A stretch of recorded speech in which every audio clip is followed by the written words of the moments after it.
اعوذ باللہ من الشیطان الرجیم بسم اللہ الرحمن الرحیم پارہ والمحصنات اور سورہ نساء. اور رکوع ماشاءاللہ ہمارے 16 ہو چکے ہیں. اب ایک رکوع پڑھیں گے, چھوٹا رکوع ہے. آیت ہماری ہو گئی ہے 116. ہم 3 آیتیں آج پڑھیں گے. اعوذ باللہ من الشیطان الرجیم بسم اللہ الرحمن الرحیم. دیکھیں باء ساکن سے پہلے زبر ہوتا ہے تو یہ حرف لین ہوتا ہے. اسے ہم جلدی پڑھتے ہیں, کھینچیں گے نہیں, اور یہ کھینچے گا بھی نہیں اگر کھینچنا بچھائیں گے. ولو ایسے پڑھیں گے, ولو ایسے غلط ہو جائے گا بہت زیادہ. اور یہ الف سے پہلے اگر زبر ہوتا ہے تو یہ حرف لین ہوتا ہے, یہ حرف مدہ ہوتا ہے, الف مدہ ہے. اور پھر یہ ہمیں ایک الف کے برابر کھینچ کے پڑھنا ہے کھڑے زبر کی طرح. ٹھیک ہے نا. باء ساکن سے پہلے زبر ہے تو جلدی پڑھیں گے, اور الف سے پہلے زبر ہے تو کھڑے زبر کی طرح کھینچ کے پڑھیں گے. زبر پر ہوتی ہے اور اللہ کلام زبر کے ساتھ یہ بھی پر ہوتا ہے. اور یہ حرف قمری میں ہے سے ہے, اور یہ تشدید والا اگر لام ہوتا ہے تشدید ہوتی ہے تو پیچھے لام اور الف دونوں نہیں لگتے. اگر 2 الف 2 لام بھی ہو نا تب بھی نہیں لگیں گے. لکھنے میں آئے ہیں یہ دونوں, پڑھنے میں نہیں آئیں گے. سیدھا لام کہاں لگے گا؟ اسلام میں جا کر لگے گا. اور اسے ہم پر پڑھیں گے یعنی موٹا کر کے منہ بھر کے. اللہ کا لام زبر اور پیش کے ساتھ جب بھی ہوتا ہے تو اس کو ہم پر پڑھتے ہیں, پڑھنا چاہیے. اور زیر کے ساتھ ہوگا تو باریک پڑھیں گے. ٹھیک ہے نا. پھر ویڈیو میں بار بار بتانا پڑتا ہے. یہ زبر اور پیش کے ساتھ پورے ہیں اور پیش زیر کے ساتھ باریک ہوتا ہے. باقی سارے ہی لام باریک ہوں گے. ٹھیک ہے نا. اور یہ بھی یا ساکن سے پہلے زبر ہے, واو اور یا. اگر یہ ساکن ہے نا, ان سے پہلے زبر ہے تو یہ حرف لین ہے. 2 ہی ہیں بس قرآن شریف میں حرف لین. ان کو جلدی پڑھیں جہاں کہیں بھی آ جائیں. یا ساکن پیچھے زبر, یا ساکن واو ساکن پیچھے زبر, ان دونوں کو جلدی پڑھیں. اور یہ ہے مد متصل. یہ 4 الف کے برابر ہمیں کھینچ کے پڑھنا ہے. ٹھیک ہے نا. اور کیونکہ حمزہ آ رہا ہے اس کے بعد میں, اور یہ تنوین کے بعد شد ہے تو یہ ادغام میم ہوگا, یعنی ہم غنہ کر کے پڑھیں گے. اور یہ والا جو نون ہے نا, یہ جب اس پہ جزم ہوتا ہے پھر تشدید ہوتی ہے تو یہ ہجے میں لگائیں گے. رواں میں اس کی جگہ یا کو لگا کے پڑھیں گے. ٹھیک ہے نا. اسی یہ رواں میں بالکل بھی نہیں پڑھا جائے گا جیسے کچھ لوگ پڑھتے ہیں ان یو. یہ ایسے نہیں ہوگا, ایو ہوگا سیدھا ایو. واو ساکن سے پہلے پیش ہے تو یہ واو مدہ ہے تو اس کو الٹا پیش کی طرح کھینچ کے پڑھیں گے. ٹھیک ہے نا. چلیں اب میں بتاتی ہوں. وَلَوْلَا فَضْلُ اللَّهِ عَلَيْكَ وَرَحْمَتُهُ لَحَمَّتْ. یہ تابی اس پہ جزم میں پھر تشدید ہے, اسی کی طرح ہجے میں لگائیں گے. رواں میں یہ بھی بالکل نہیں لگے گا. میم تا توئے زبر مت, مت نہیں پڑھیں گے. مت توئے ہے نا, یہ تا ہے. دونوں کا مطلب ہے تو ایک ہی, لیکن تا باریک ہوتا توئے پر ہوتا. لحمت طائفۃ منہم ان یضلوک, یہ ساکن ہو گیا. وما یضلون, ابھی مد متصل آیا تھا, ابھی مد منفصل ہے.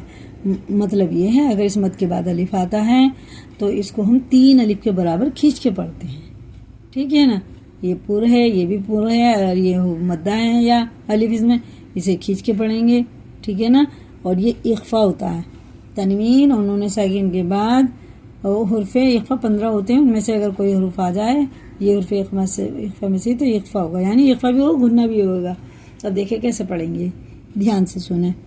الا انفسہم, یہ بھی اخفا ہی ہے. اس نون کو بھی ہم ناک میں لے جا کے ایک الف کے برابر کھینچ کے پڑھیں گے, سائلنٹ کر کے. اس نون کو جیسے چاند, اونٹ, پنکھا, ان میں ہوتے ہیں نا نون, کیسے ہم پڑھتے ہیں ویسے ہی پڑھا جائے گا. یہ وَمَا يَذُرُّكَ مِن شَيْءٍ وَأَنزَلَ اللَّهُ عَلَيْكَ الْكِتَابَ وَالْحِكْمَةَ, یہ بھی اخفائی ہے.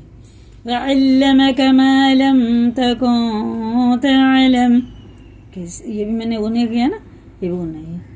وَكَانَ فَضْلُ اللَّهِ عَلَيْكَ عَظِيمًا. ٹھیک ہے. جب یہ 2 زبر والا حروف ہوتا ہے نا, جس پہ 2 زبر ہوتے ہیں پھر الف ہوتا ہے, یہ الف نہیں لگایا جاتا. لیکن اب آ گئی اس میں آیت. اب دیکھیں اس حرف کو بہت دھیان سے سننا ہے, یاد کرنا ہے. اگر آیت آ گئی تو ایک زبر اس کا ختم ہو جاتا ہے. اب بچ گیا یہ الف مدہ ہو گیا, اس کی طرح ہو گیا. جیسے ہم یہ کھینچ کے پڑھا نا ایک الف کے برابر, اسے ویسے پڑھیں گے. عظیم, اجیما نہیں کر دینا اس کو، نہ ازیما کرنا، ٹھیک ہے نا. زوئے پورا ہوتا ہے عظیما لا خیر فی کثیر من نجواہم. تنوین کے بعد میم پہ شد ہے تو یہ غنہ ہوئے گا، یہ ادغام ہے، اور یہ نون ہجے میں لگائیں گے، رواں میں نہیں لگائیں گے، اور جیم میں ہے قلقلہ. ابھی میں نے پیچھے بتایا نا یہ کس طرح پڑھتے ہیں. من نجواہم الا من امر بصدقۃ او معروف او اصلاح بین الناس. یہ دیکھیں یہ کیا ہے، اقلاب کا قاعدہ. یہ تنوین اور نون ساکن کے بعد چھوٹا سا میم آتا ہے نا، اور یہ بات ہے پھر تو یہ غنہ اور اخفا کے ساتھ پڑھیں گے، ٹھیک ہے نا. یہ وہی والا نون آ گیا جس پہ جزم ہے، پھر تشدید ہے، یہ ہجے میں لگائیں گے، رواں میں بالکل پڑھا نہیں جائے گا. اور یہ دیکھیں با میں قلقلہ ہے، اور یہ را پر ہے، زواد بھی پر ہے نا، اس لیے میں روک کے بتا رہی ہوں. اور یہ اللہ کا لام زیر سے ہے تو باریک پڑھیں گے، اور واو ساکن سے پہلے زبر ہے تو یہ جلدی پڑھیں گے، اور یہ حمزہ میں جھٹکا ہوتا ہے، اور یہ ساکن سے پہلے زیر ہے تو کھڑے زیر کی طرح کھینچ کے پڑھیں گے. کہاں تک پڑھا تھا ابھی ہم نے؟ چلیے یہاں سے پڑھتے ہیں. لا خیر فی کثیر من نجواہم الا من امر بصدقۃ او معروف او اصلاح بین الناس ومن يفعل ذلك ابتغاء مرضات الله فسوف نؤتيه اجرا عظیما. پہلے بتا دیا میں نے اس کے بارے میں، اب یہ جیم میں قلقلہ ہے. ومن يشاقق الرسول من بعد، یہ بتا دیا میں نے اقلاب کا قاعدہ. ما تبین له الهدى، یا پڑھنے میں نہیں آئے گی. ويتبع غير سبيل المؤمنين نوليه ما تولى وَنُصْلِهِ جَهَنَّمَ وَسَاءَتْ مَصِيرًا. یہ صاد پر ہے اور سین ظاہر کر کے، ٹھیک ہے. یہ ہمارے وجہ 17 رکوع ہو گئے ہیں اور 115 آیتیں. اللہ تعالیٰ ہم سب کو کہنے اور سننے سے زیادہ عمل کرنے کی توفیق عطا فرمائے، اور صحیح معنوں قرآن پڑھنے والا بنائے، ہم سب کی پریشانی کو دور کرے.